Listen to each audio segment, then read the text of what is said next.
Hello my friends and welcome to FISHTORY. I'm Alexander Williamson and today we are going to be talking about fish that have made history. Yes, new fish that are entering the world of science and perhaps the hobby. We'll get to that in a moment. Anyways, how's everybody doing? I hope you're doing well because I'm excited. There is a new species of betta because out of the multitudes of bettas that we have created as humans, we, as in, well, I guess I've bred a few, but no, I haven't done most of the work. There are literally hundreds of different color morphs of the Betta splendens, as we usually call it. If you watch my long deep dive into the history of bettas, it turns out that the Betta splendens is actually several different betta species, all mixed into one, including the Siam orientalis and the Betta mahachiensis. And yeah, it's an interesting story if you want to go take a look at it. And humans have been messing with them and breeding them for over 1,000 years now. But with all that, there are still more to discover, and they look quite different than the bettas you're used to seeing. Now, I would call these specialist bettas in that, one, they're surviving in places that are even more extreme than your typical betta. Yes, and the other part of it is that, well, they're kind of boring looking compared to your other bettas. They're not bright and colorful necessarily, but they can survive in water the color of Coca-Cola or coffee, and they can survive in little ponds and puddles that only have, springtails and amphipods and little things scuttering around the sides and in them that are seasonal, on islands that are made out of limestone and lava and, coral reefs. So it's pretty amazing the places they turn up. In this case, the new betta that they discovered was just published 4 days ago in Zootaxia is covering it on their website, but I will link the article below from the original post. And the new betta is named Betta andrei, and it is named after Andrei Chandras, and he is a local who has been helping Dr. Hui, who discovered this betta on an expedition to the island of Singkep. And Singkep, you're thinking, oh, I know where that is. Well, I sure didn't. It is in the Riau Islands. And the Riau Islands, if you're wondering, yeah, I didn't know where those were either exactly. But they are off the coast of Indonesia and just south of Singapore by about 200 kilometers, just 200 kilometers or so. You look at that area and there are thousands of islands, and Singkep Island is a very small island population-wise. In fact, all of the 2,000 Riau Islands that are part of the Indonesian and Malaysian island chain, they're another sub-island chain, and there's 2,000 different islands within that chain alone. Well, within those 2,000 islands, about 3 million of the Riau people live there. And at one point in time, even the Sultanate was moved there. They think it got the name from the Portuguese, maybe from Rio, or possibly from Arabic and the Tale of 1001 Arabian Nights, and a telling that meant like deep water, busy water, and I don't know what the truth is, but that's what I found about the history of where they found these fish. And they got named after this Andrei Chandras guy because Andrei Chandra is a local who fed the doctor and who took pictures and scouted locations on these little islands. And these are kind of tourist or resort islands in some ways, and they're also indigenous cultures and tribal islands in other ways. So this island has one major city, and by major I mean like a few thousand people, and a hospital. It's the seat of government for a little clump of the islands, and the island's only about 20 miles across, maybe like 40 kilometers across or so, and maybe 30 kilometers the other direction, and it's roughly round. And there are some good-sized mountains and hills and terrain on the island. as well as it being right there by the equator and getting a whole lot of rain.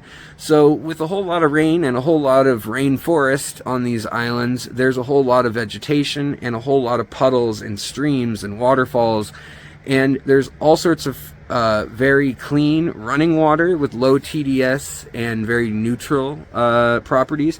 And then there's areas where it puddles up and turns into these massive peat bogs and swamps, and it's several feet deep, the water, and then below that there's several hundred feet of peat moss from thousands and thousands, actually millions of years of trees and leaves piling up on these islands and creating this layer of a rich, biodiverse, carbon-rich sink. Actually, there's about 20 times as much carbon in these type of rainforests as there are in like the Amazon, for instance, where everything floods and gets washed out every year. In these island locations where the flooding is more localized to specific rivers and then maybe one or two valleys, or it goes out to sea, there's a lot of water coming in that's fresh that then pools up and it becomes very, very acidic. We're talking like 2.8 to 4.8 in that range. Very acidic, like literally close to soda or coffee and tea ranges of acidity. In fact, more than a lot of tea. And these bettas, they look very similar to an existing betta called Betta spilotogena that already was known to exist, but with a keen eye, Dr. Hui spotted that they had a different throat. And these betta in the Wasserai category, subcategory of bettas, which is a whole genus of different fish, with now, as I said, 76 existing ones plus this one, so 77 now different bettas.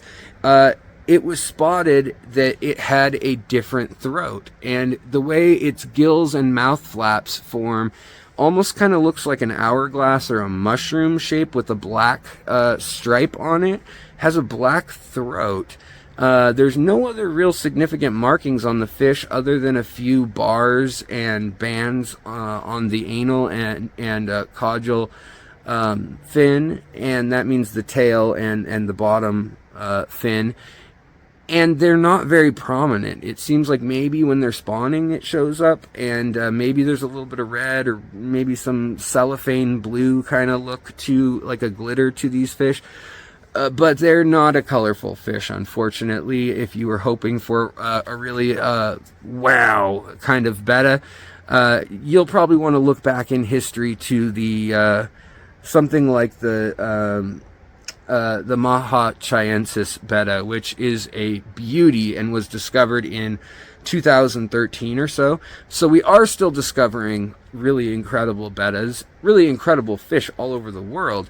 But I mean, if each of these islands, I mean, I went to the trouble to talk about this island just a little bit, just because I find it fascinating that here we are only 200 miles from Singapore, yet you've got an island that, even though it has an ancient history of like kings going there and sultans going there to hide out from the mainland and bring their most loyal followers, and there's stories of the tribes that are there and their unique cultures on every single clump of islands or little archipelago within an archipelago, we still scientifically haven't really documented what's on each of these islands, and especially when it looks so similar to existing bettas that have been described, it could be completely different behaviorally. And it evolved also. The other thing that's unique about this new Betta andrei is that it has a they call it a buccal membrane. So it's a membrane by its mouth. Buccal means mouth or throat, tongue, lip, gums, whatever. It means mouth. And it has this kind of like stretched out membrane in between that and its gills as you follow its throat flaps down towards its gills. Now, they haven't said if it is if it keeps its eggs in a nest in bubbles above the water, or if it is a mouth brooder. It wouldn't surprise me if it is a mouth brooder with that throat or mouth flap or excess skin, but I guess we'll find out. in that they just have one that they've brought back to the mainland to x-ray and examine, one specimen that held up well, and you know, they could do all the sciencey stuff to it and measure every little thing on it.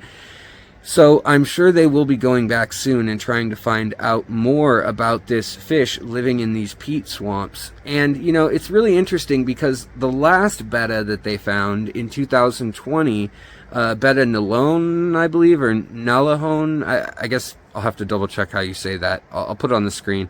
Anyways, that betta was living in a flowing river. It was a hill stream species found of a betta that was living in flowing river water with like butterfly loaches and things like that.